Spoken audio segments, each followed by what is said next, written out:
रात के 2 बजे थे। हाईवे बिल्कुल खाली था। अचानक एक सेफ्ट कपड़ों वाली औरत ने हाथ दिया।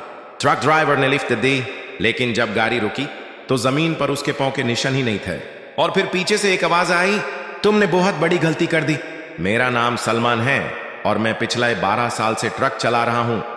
पाकिस्तान की ऐसी कोई हाईवे नहीं जहां मेरी गाड़ी ना गई हो।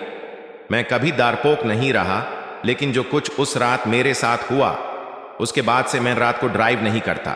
वो रात भी आम रातों जैसी थी। सरगोधा से गुजरानवाला की तरफ जा रहा था। रात के 2 बज चुके थे। हाईवे बिल्कुल खाली, न कोई गाड़ी न कोई रोशनी, सिर्फ मेरी हेडलाइट्स और इंजन की आवाज। अचानक रोड के साइड पर मुझे एक औरत खड़ी नजर आई। वो सेफ्ट कपड़ों में थी, सर झुका हुआ, बाल चेहरे पर गिराए हुआ है। दिल ने कहा गाड़ी ना रोकों, लेकिन फिर सोचा इस वक्त इस सुनसान रोड पर कौन खड़ा होता है। मैं निब्रा के लगाई। शीशे से आवाज आई, बेटा गुजरानवाला जाना है। उसकी आवाज बहुत हल्की और ठंडी थी। मैंने पूछा, इस वक्त यहां क्या कर रही हो? उसने सिर उठाया। चेहरा बहुत सादा, लेकिन आंखें अजीब सी खाली। बस इतना कहा, मजबूरी है। मैंने डर के बावजूद दरवाजा खोल दिया। वो बिना आवाज के ट्रक में बैठ गई। ना उसके पांव की आवाज, ना कपड़ों की सरसाराहट। मुझे अजीब लगा, लेकिन मैंने खुद को तसल्ली दी। गाड़ी चल पाड़ी। 5 मिनट तक पूरी खामोशी रही। ना वो कुछ बोली ना मैं। फिर मैंने पूछा, आपका घर गुजरानवाला में कहाँ है?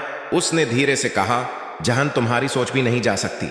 मेरा हाथ स्टीयरिंग पर रख गया। मैंने मिरर में देखा, वो मुझे घूर रही थी। आज के घूरने का अंदाज नॉर्मल नहीं था। ऐसा लग रहा था जैसे वो मेरी रूह के अंदर तक देख रही हो। मैंने फौरन नजर रोड पर जमा ली, लेकिन दिल बहुत तेज धड़क रहा था। हाईवे और ज्यादा सुनसान होती जा रही थी। अचानक मेरी गाड़ी का रेडियो खुद ब खुद ऑन हो गया। रेडियो से सिर्फ सरसाराहट आ रही थी। फिर उसी औरत जैसी आवाज, तुमने बहुत देर कर दी है सलमान। मेरा खून जम गया। मैंने जोर से रेडियो बैंड कर दिया। ये तुम्हारा नाम कैसे जानती हो? मैंने गुस्से और डर में पूछा। अस ने धीरे से हंसना शुरू किया, लेकिन वो हंसना नहीं था, वो रोने और हंसने के बीच की आवाज थी। फिर उसने कहा, हम नाम नहीं जानते, हम नियत पढ़ता हैं। अचानक ट्रक की हेडलाइट्स डिम होने लगी। स्पीड कम होती जा रही थी, जबकि एक्सेलरेटर पूरा दबा हुआ था। गाड़ी क्यों रुक रही है? मैंने घबरा कर कहा। अस ने शीशे से बाहर देखा और बोली, यहीं उतरना है। मैंने ब्रेक लगाए। रोड के बीच में कोई आबादी नहीं, सिर्फ अंधेरा। वो दरवाजा खोलकर उतरने लगी। जैसे ही वो नीचे उतरी, मैंने पीछे देखा। जमीन पर उसके पांव के निशान नहीं थे। मैंने आंखें बैंड करके आयतुल कुर्सी पढ़ना शुरू की। अचानक एक तेज चीख सुनाई दी। ट्रक जोर से हिला। जब आंखें खोली, वो औरत गायब थी, लेकिन पीछे वाली सीट पर गीले बाल और मिट्टी रह गई थी। मैंने गाड़ी दोबारा स्टार्ट करनी चाहिए, लेकिन इंजन जैसे मर चुका था। ना सेल्फ, ना आवाज, सिर्फ खामोशी और मेरी सांस। पीछे से एक आवाज आई, सलमान। वो आवाज ट्रक के अंदर से आ रही थी। मेरा पूरा जिस्म सुन हो गया। सियाट के पीछे से किसी के बैठने का एहसास हुआ। शीशे पर उंगलियों के निशान उभर आए। तुमने लिफ्ट दी, अब कीमत देनी होगी। मैंने जोर जोर से कलमा पढ़ना शुरू किया।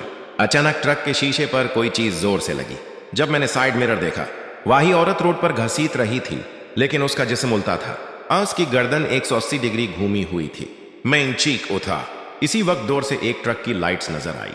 जैसे ही वो करीब आई, मेरी गाड़ी खुद ब खुद स्टार्ट हो गई। मैंने पूरी ताकत से एक्सेलरेटर दबा दिया। पीछे से एक आखिरी आवाज आई, हम फिर मिलेंगे। मैं सीधा गुजरानवाला पहुंचकर सुबह तक मस्जिद में बैठा रहा। जब हिम्मत हुई, एक बुजुर्ग से सब बताया। उन्होंने सिर झुकाकर कहा, बेटा, तुमने जिनको लिफ्ट दी थी, वो रोडस का इलाका है। उस दिन के बाद मैंने उस हाईवे पर कभी रात को ड्राइव नहीं की। आज भी जब कोई ट्रक ड्राइवर कहता है कि रात को सेफ कपड़ों वाली औरत दिखी, मेरा जिस्म कांप जाता है, क्योंकि मैं जानता हूं वो अभी भी लिफ्ट मांग रही है।